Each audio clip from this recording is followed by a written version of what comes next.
দেশে আরও নতুন করে করোনা শনাক্ত ২৮ জন। স্বাস্থ্য অধিদপ্তরের এক সংবাদ বিজ্ঞপ্তিতে বলা হয়, গত বুধবার সারা দেশে ৩০৮টি নমুনা শনাক্ত করে ২৮ জনের করোনা শনাক্ত হয়েছে। এ করোনার মধ্যে দেখা দিয়েছে স্কুল কলেজ খোলা বা বন্ধ নিয়ে জটিলতা। যদিও গত ১৫ জন সারা দেশে সরকারি বেসরকারি কলেজ খোলা হয়েছে, কিন্তু ঈদুল আজহা ও গ্রীষ্মকালীন ছুটিতে এখনও বন্ধ রয়েছে দেশের প্রাথমিক ও মাধ্যমিক শিক্ষা প্রতিষ্ঠান। গত ১ জুন থেকে শুরু হয়েছে এই ছুটি। আবার কোনো শিক্ষা প্রতিষ্ঠানে ছুটি শুরু হয়েছে ৩ জুন। আগামী কয়েকদিনের মধ্যে ছুটি শেষে এসব শিক্ষা প্রতিষ্ঠান খোলার কথা রয়েছে। এই ছুটির মধ্যে বাড়ছে করোনা ভাইরাসের প্রকোপ, আতঙ্ক ছড়াচ্ছে করোনার নতুন ভেরিয়েন্ট। প্রতিদিন রোগীর সংখ্যা বেড়েই চলছে। শিক্ষার্থীদের স্বাস্থ্য নিরাপত্তা ও করোনার প্রকোপ থেকে বাঁচতে শিক্ষা প্রতিষ্ঠানে ছুটি বাড়ানো হতে পারে, এমন গুঞ্জন চলছে বিভিন্ন মহলে। তবে শিক্ষা মন্ত্রণালয় বলছে, শিক্ষা প্রতিষ্ঠানে চলমান ছুটি বৃদ্ধির কোনো পরিকল্পনা নেই। শিক্ষা মন্ত্রণালয়ের সূত্র থেকে জানায়, আবারও করোনার প্রকোপ বৃদ্ধির কারণেই এখন এই শিক্ষা প্রতিষ্ঠানে চলমান ছুটি বৃদ্ধি করা হচ্ছে না। শুরুতে স্বাস্থ্যবিধি মেনেই শিক্ষা কার্যক্রম চালু হবে। এরই মধ্যে সংশ্লিষ্ট অধিদপ্তর থেকে নির্দেশনা জারি করা হয়েছে, যে নোটিশটি আপনারা ইতিমধ্যে দেখেছেন। সুতরাং শিক্ষা মন্ত্রণালয়ের সূত্র থেকে বোঝা যাচ্ছে যে এখন ওই শিক্ষা প্রতিষ্ঠানে ছুটি বাড়ানোর কোনো চিন্তা ভাবনা নেই সংশ্লিষ্টদের। তার একটি প্রমাণ হচ্ছে যে সব শিক্ষা প্রতিষ্ঠানে বিশ্ব পরিবেশ দিবস উদযাপনের নির্দেশ দিয়েছেন মাধ্যমিক ও উচ্চশিক্ষা অধিদপ্তর মাউসি।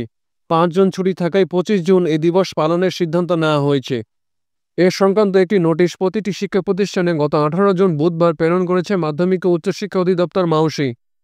নোটিশে বলা হয়, এবছর বিশ্ব পরিবেশ দিবস ৫ই জুন পবিত্র ঈদুল আজহার ছুটিতে থাকায় পরিবেশ, বন ও জলবায়ু পরিবর্তন মন্ত্রণালয় আগামী ২৫শে জুন পালনের সিদ্ধান্ত গ্রহণ করে। গণপ্রজাতন্ত্রী বাংলাদেশের অন্তর্বর্তীকালীন সরকারের মাননীয় প্রধান উপদেষ্টা আগামী ২৫শে জুন বিশ্ব পরিবেশ দিবস ২০২৫-এর অনুষ্ঠানমালার শুভ উদ্বোধন করবেন।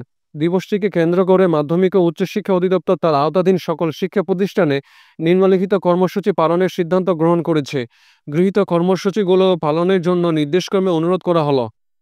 বিশ্ব পরিবেশ দিবস ২০২৫ উদযাপনে গৃহীত কর্মসূচিগুলো হলো: স্ব শ্রেণীকক্ষ ও শিক্ষা প্রতিষ্ঠান আঙ্গিনা পরিষ্কার পরিচ্ছন্নতা কার্যক্রম পরিচালনা করা, সবুজ ক্যাম্পাস বিনির্মাণে বৃক্ষরোপণ ও বৃক্ষ পরিচর্যা করা, পরিবেশ সুরক্ষা কার্যক্রমের অংশ হিসেবে পরিবেশ বান্ধব সুন্দর বাংলাদেশ বিনির্মাণে শিক্ষার্থীদের মধ্যে সচেতনতা তৈরি করতে প্লাস্টিক ও পলিথিনের ব্যবহার কমিয়ে আনা এবং বিশ্ব পরিবেশ দিবসের গুরুত্বকে অর্থবহ করতে র্যালি ও আলোচনা সভার আয়োজন করা। একবার ব্যবহারযোগ্য প্লাস্টিকের ব্যবহার বন্ধ করে পরিবেশ বান্ধব সামগ্রী অথবা উপকরণ ব্যবহারের বিষয়ে শিক্ষার্থীদের উদ্বুদ্ধকরণের জন্য সেমিনারের আয়োজন করা। পরিবেশ সুরক্ষার মাধ্যমে একটি বাসযোগ্য বাংলাদেশ বিনির্মাণে শিক্ষার্থীদের করণীয় বিষয়ক বিতর্ক প্রতিযোগিতার আয়োজন করা।